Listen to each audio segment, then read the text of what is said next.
I mean, I feel like in Floyd and Tyson's situation is different than.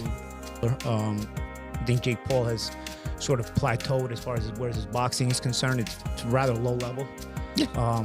He's big. Jake Paul is over 50 pounds heavier than Gervonta Tank Davis, and he's nearly. Hey, get over here. If you're a fighter and just walked out of a draw, the smartest move is a rematch. That's what keeps the fire alive in boxing. But with the Jake Paul fight, it's a whole different game. It's not about legacy, it's about cash. Imagine being stuck, then suddenly offered $200 million to fight Jake Paul. Who's going to turn that down? As long as Gervonta Tank Davis comes back to real boxing after cashing a check, no one should complain. The fight is heating up as Jake Paul and Gervonta Davis grind in camp. Paul is loading up with power and building size, while Tank is sharpening his blistering speed and knockout timing. Both camps are locked in, and every training clip has fans buzzing. This isn't just another fight. It's shaping into one of the most debated boxing events of the year, and the tension is only getting heavier as fight night creeps closer. I don't get it. Yeah. This Santa Cruz out here to catch You can't let it burn, baby. Let it burn. Mind over matter, son. Mind over matter. This is the blues on. Ain't nobody doing no shit like this. Come in the desert. He trying to stay away from the desert. He comes in the desert. Shakur Stevenson didn't hold back when talking about crossover fights. For him, Floyd Mayweather versus Mike Tyson is one thing. Two legends who already built their legacies stepping in for nostalgia and a big payday. That's fine, he said. But Jake Paul versus Gervonta Davis? That's a whole different story. Stevenson argued that Davis just came off a draw, and the competitive move would have been to run it back, not chase a payday. He called the Paul fight a money grab, comparing it to WWE, and made it clear. This matchup doesn't raise Davis's stock in real boxing. For Stevenson, it's not about hating. It's about protecting the sport's integrity. Style exhibitions do. Bad for the sport of boxing. I mean, I feel like in Floyd and Tyson's situation is different than Jake Paul and Buddy. I feel like with Floyd and Tyson, it's like, okay, y'all deserve it. Y'all legends, y'all paid homage, y'all did the most for the sport of boxing already. So you deserve a big payday and be cool. I'm cool with it. I like it. But with Jake and Buddy, I feel like Buddy is a participate in the sport of boxing right now, and he just came off a draw his last fight. So if you're a real champion and top level guy that you say you are, which I think you are too, I think you're the truth. But if you're that guy and you just came off a draw, I think rematching will be the most competitive thing to do as an athlete. With the Jake Paul situation, it's like, it's a money grab fight. So to me, it's like some WWE shit. Do you think it choke out? Like, I mean, okay, so he gets this fight with Jake. His value goes up. No, it doesn't. You don't? It don't? Not in the sport of boxing. You don't I think mean, he it may. The demand more because he's, you know, because when we looked at the was it Floyd and Just hypothetical. You know, we speak hypotheticals at time, right? You go in there and that big ass nigga knock him the fuck out. I'm just saying hypothetical. Go in there and knock Tank the fuck out. that big ass nigga being Jake Paul. Yes. Okay, just one. Knock him the fuck out. Because he's bigger than him. Yeah. For one. By chance, it is a fight. I think the thing is with Buddy and Jake fight, I feel like it's two sides of me with it. Because from a competitive aspect and me being the mentality that I got, I feel as though I probably would have done a rematch. But then from a business aspect, if I would have done the rematch and I did not win the fight, the Jake Paul fight will be a lot less money and a lot less lucrative. So, You think so? from a business aspect, I understand that anybody that with a business mind probably would have took that fight for as much money as it was. So I'm a realist. Like, I ain't gonna just bash, bro. UFC boss Dana White threw gasoline on the fire when he talked about Jake Paul versus Gervonta Davis. He admitted the fight doesn't excite him at all. but he sees the business side. Davis has been in a tough spot. Venues blocked, opponents redirected, momentum stalled. Along comes Jake Paul with a monster payday, reported at $200 million, and suddenly Tank gets the spotlight back. White even stirred controversy by saying Paul could beat Davis, not because of skill, but because of his sheer size, strength, and reach. In his view, Davis would have to overcome huge natural disadvantages. And that's what makes this matchup so unpredictable. Jake Paul to beat Gervonta Davis. This is not a fight that I'm excited for at all. I would rather have Gervonta Davis fighting in a real boxing match against the likes of Lamont Roach, Shakur Stevenson, Keyshawn Davis, Emmanuel Navarrete, anybody that is in the 135-pound division and around. That's where I want to see Gervonta Davis fight. However, we live in a world where everybody is trying to do things as big as possible. And the biggest fights possible right now, unfortunately for the sport of boxing, is an exhibition fight between Jake Paul and Gervonta Davis. So I do like it for this reason, though. I like it because it is allowing Gervonta Davis to have a fight that is going to be big and that the mainstream media is going to have to cover, the mainstream media outside the world of boxing. Gervonta Davis has been, without a doubt, blocked, having venues blocked, having fighters, having other promoters paying fighters away to go different directions from Gervonta Davis. So Gervonta Davis was in a bit of a hole. And he gets an opportunity to fight Jake Paul for $200 million or whatever. I don't mind it at all. As long as Gervonta Davis comes back to the world of boxing after he gets done with this, hey man, you got your money, no worries. But you gotta love Dana White having the audacity to pick. Paulie Malignaggi weighed in with a sharp perspective on Davis versus Paul. He respects Davis as a proven world champion, but warned that fighting a much bigger man is a dangerous game. He pointed out that size and power can neutralize skill when the weight difference is extreme. Malignaggi questioned whether Davis's punching power at lightweight could really damage someone Paul's size. He added that while a Davis knockdown would become an iconic highlight, the risk of Tank himself being dropped could stain his reputation. Beyond that, Malignaggi criticized Davis's career path, saying it hasn't lifted boxing the way it should have. Rewarding him with a crossover payday, in his eyes, only makes the sport look weaker. I think Davis is more to lose because he's the bona fide world champion. I don't care if he's much smaller. I think Jake Paul has sort of plateaued as far as where his boxing is concerned. It's rather low level. He's big, he's physical, he's strong, he can hit. So there is that risk. Davis, at lightweight, you're in a moment where it's too physical for you, you can clinch. Against the heavyweight, where you clinching? You ain't getting out of that corner just clinching anymore if you run out of space. You know what I mean? So it's interesting. But Davis, listen, there's a lot of talking points that I'm sure we'll get into when this gets closer to the fight. Davis can still punch at lightweight, can drop a heavyweight. There's a lot to gain there, right? If Davis knocks the answer is yes. If Davis drops Jake on his ass, as much as Davis is the one with more to lose, it's still a highlight moment. A visual that will stay forever. Yeah, but if you get dropped, even if you're smaller, you're still a world champion in multiple weight classes. If you get dropped, what's the look? What's the feel? On the inside, as boxers, me and Chris Algieri, the champ, even you, Jimmy, you have fight experience, so we know that the risk is a big guy that big hits you. You're probably going down if you're a small guy if he hits you clean. So we know the risk, but how does it look to the public eye who don't understand that? You know what I mean? The public. So there is a lot to lose, though. There's a bit to gain. I wouldn't necessarily have an issue with this had Davis's career arc been one that benefited boxing. Davis was manufactured and put into a position where he's supposed to benefit boxing, and I don't think he has. I think he's hurt boxing. So by giving him this reward, that's my problem. Why are we watching this? Why don't you make him earn his spot that he still hasn't earned, mind you? This fight almost didn't happen the way fans expected.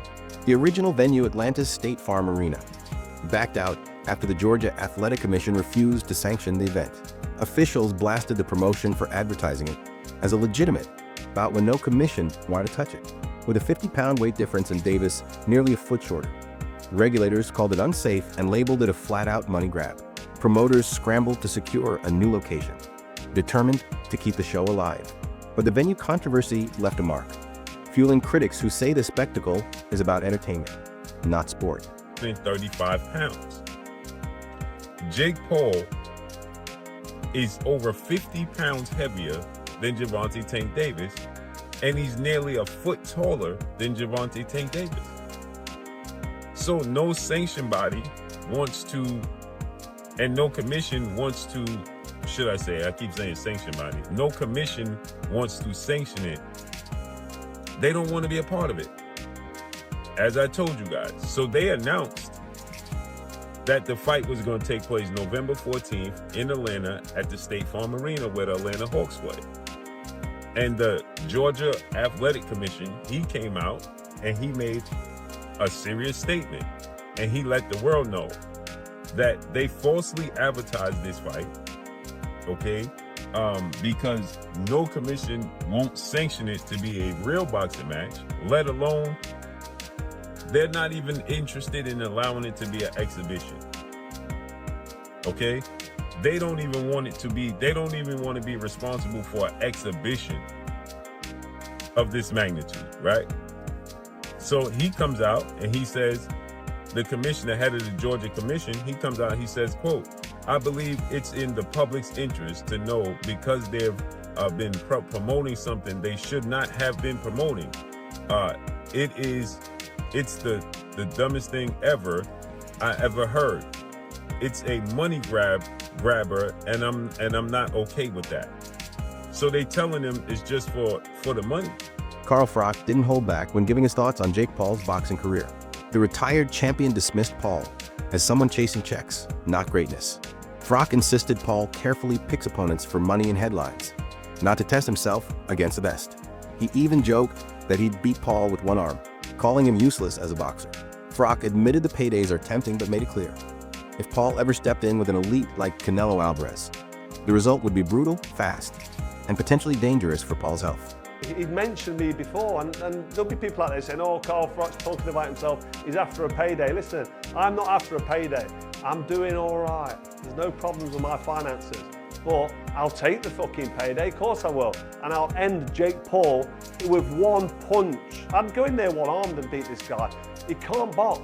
He's absolutely fucking useless, which we saw last night with Mike Tyson. Talking about Canelo Alvarez. I've not mentioned Canelo Alvarez because it's just laughable. Jake Paul, Canelo Alvarez, can you imagine? I mean, Jake Paul fancies that and he jumps in the ring with him. I will pay homage to him because fair play, if he jumps in there with Canelo Alvarez, he'll get absolutely fucking destroyed and it will be fast and it will be messy. And Nate Diaz shrugged off the hype around Paul versus Davis, saying he doesn't even care to pick a winner. To him, the fight feels more like WWE than boxing. Diaz admitted Davis is talented, but the size gap makes the matchup awkward and pointless. He criticized how boxing leans on these spectacles for pay-per-view buzz, arguing it hurts the sport's credibility. Still, he admitted the circus does give fans something to talk about and watch, even if it's not true competition. I gotta ask you, Jake Paul versus Gervonta Davis. Does Davis have a chance? Gervonta is a great boxer, but he ain't gonna be. So you got Jake Paul by knockout, or? No, I don't got anybody, but I don't think. He's just too small. It's just. I don't want to beat up somebody that small. I don't want to, you know what I'm saying? What do you think of the fight? I don't want to lose to somebody else. There's no point in the fight. It's a great fight, actually. I'm not hating on the fight, but I think. My thoughts on it is let's watch it, see what happens. Ryan Garcia said his boxing's turning into WWE. Yeah, with that type of matchup. You agree? Last thing, White House card, like he said, you want Conor McGregor? Yeah, but the whole thing's on WWE. So right. Like, at least that's happening and getting something to talk about, something to watch. And I'm looking forward to it. One of the biggest talking points is the insane size gap. Davis is 5 feet 5 inches, usually fighting at 130 pounds, while Jake Paul walks around at 6 feet 1 inch, over 200 pounds. Analysts argue that Tank's power might not carry up against someone that big. Supporters of Paul point to his wins over names like Tyron Woodley, Nate Diaz, and Anderson Silva, while critics say his team handpicks opponents with exploitable flaws. Some fans think Davis could steal it if Paul is forced into a brutal weight cut, but most see Jake's size and and strength being too much. Predictions even lean toward Paul winning by knockout in the early rounds. Holy shit, Jake Paul versus Tank Davis is actually happening. What the f is going on? I guess Tank is going broke because that's the only justifiable reason you ruin your legacy against a guy like Jake Paul. And yes, I do think Jake Paul is going to win. Tank Davis is a much better boxer and has crazy power, but he's 5'5", 130. That power is not going to carry over against someone who is 6'1", 210. And it's not like Jake is bad. Yes, his fights are boring. He says he's going to step in the ring and sleep his opponents, but the only people who end up sleeping are the audience. Mike Tyson fight. But at the end of the day, he's a big guy with power who's training boxing full time, and he has beaten some legitimate competition. Woodley, Nate Diaz, Anderson Silva, Mike Perry had a competitive fight with Tommy Fury, but it's crazy how particular Jake has to be when selecting his opponents. They have to have enough clout to be interesting, enough skill to be taken seriously as a threat, but at the same time have clear weaknesses and disadvantages that Jake and his team can exploit to win. Now that he's fighting an elite boxer, he has to fight someone 7 weight classes down. I mean, Tank could win if he makes Jake do a very aggressive weight cut, but I just don't see that happening. I got Jake by 3rd round TKO. He should put me on the co-main event and allow me to fight Francis Ngannou. That would be an easy first round knockout for myself. Fans are split on whether Paul versus Davis is exciting or just another cash grab, with a 60-pound size difference and Davis stepping away from title fights. Some say Tank is cashing out. Rumors of his retirement add fuel to that fire. Paul, fresh off a ranking at cruiserweight, should be facing real contenders, but instead he's chasing spectacle. Even though it's only an exhibition, both men are expected to go hard, not just shadowbox. That's why the fight has people arguing nonstop. Is it competition or just show business dressed up as boxing? So breaking news, Jake Paul will be taking on Tank Davis in an exhibition on November 15th in Atlanta, Georgia, live on Netflix. And this is crazy for multiple reasons. One, they have a huge size difference. Tank Davis, he's a lightweight, normally fights at 135 pounds. And Jake Paul, he's a cruiserweight, usually fights at 200 pounds. So there's a good 60 to 65 pound difference here. It could also mean that Tank Davis is no longer interested in competing for titles anymore and is cashing out of boxing. You know, there's been a lot of talks that Tank is nearing retirement this year. And he was supposed to rematch Lamar Roach after their first fight went to a draw. But instead of chasing the Roach rematch, instead he takes the Jake Paul fight for money. So maybe this is Tank's last or one of his last fights. And same for Jake Paul. He just got ranked number 14 at cruiserweight after beating Julio Cesar Chavez Jr. So he's supposed to be fighting other ranked contenders or top guys at cruiserweight. But instead, he's taking a money fight. But I do expect these two to go after each other. Even though it is an exhibition, I don't think it'll just be some boring sparring match. I do think they'll try a decent amount. But Tank, obviously, is a lot more skilled. Jake, he has a lot more size. But you guys let me know who you got. Analysts argue that Jake and Logan Paul don't treat these bouts as true sporting contests. They treat them as spectacles. Logan wrestling in WWE is proof of that approach. Hardcore boxing fans see no logic in a fight like Paul versus Davis. Different weight classes, unfair advantages, nothing that proves who's really better. But for the Paul brothers, it's about attention, headlines, and staying in the spotlight no matter the criticism. They know controversy sells, and that's exactly why they keep dominating conversations in boxing, whether purists like it or not. It's like blockbuster events. They don't look at them as sporting events. They look at them as spectacle. I mean, Logan's in the fucking WWE, for God's sake. That's the way they look at it. And that's the way Jake looks at these kind of events. He does, because he's fighting Gervonta Davis. Into any sports, hardcore, competition, morale, effort, you know, legacy, hierarchy-minded sports person, none of it makes any sense. Because we go, well, no, Gervonta is not in Jake's weight class. What does that prove? We do sport to prove who's better at sport, not with inherent advantages or disadvantages or XYZ. Logan, and I guess Jake for that matter, look at these like, we want to get the most eyes possible regardless of what people say. And I think that Logan and Jake both believe this, because of the disadvantages we came into the sport with. If we are to do better than people expected, or if we're able to win or knock someone out, then we're better, which is not true, because there's massive disadvantages on the other end. I would say that outweigh the disadvantages on their end, at least Jake said. The way they market these things and act like if I beat Gervonta, I'm better, or if Logan was like, I beat Floyd and I'm the best boxer in the world, when Floyd wasn't the best boxer when... That wraps it up for today.